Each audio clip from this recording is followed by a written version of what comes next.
एक शांत गांव की कहानी जहां रामू अपने परिवार के साथ साधारण जीवन जी रहा था।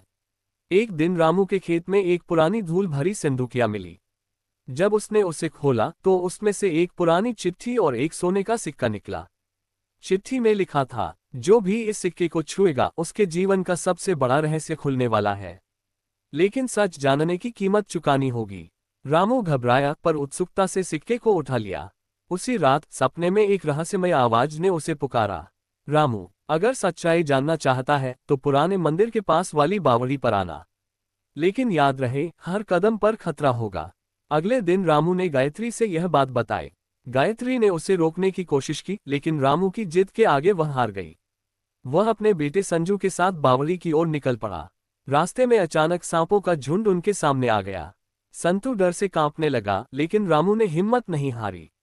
उसने ध्यान से देखा, सांप असली नहीं थे बल्कि मिट्टी के बने हुए थे। वह आगे बढ़ा। बावड़ी पर पहुंचते ही रामू को एक बूढ़ा पंडित मिला। वह बोला, तुम सच जानने के लायक हो, लेकिन तुम्हें अपनी बुद्धि और दिल से सभी सवालों का जवाब देना होगा। गलत जवाब का मतलब है मौत।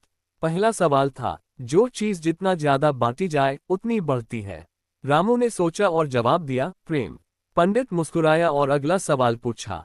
जैसे ही रामू ने मंदिर के भीतर प्रवेश किया, उसे पता चला कि यह सब ठाकुर साहब की चाल थी। वह चाहता था कि रामू उस खजाने तक पहुंचे जिसे ठाकुर अकेले हासिल नहीं कर सकता था। रामू ने चालाकी से ठाकुर को बेवकूफ बनाया और मंदिर के भीतर गहरे चला गया। मंदिर के अंदर रामू को एक बड़ा दरवाजा मिला। उस पर लिखा था, जो इस दरवाजे को खोलेगा उसे अपने सबसे बड़े डर का सामना करना होगा। रामू ने हिम्मत जुटाकर दरवाजा खोला तो उसे अपने पिता की मौत का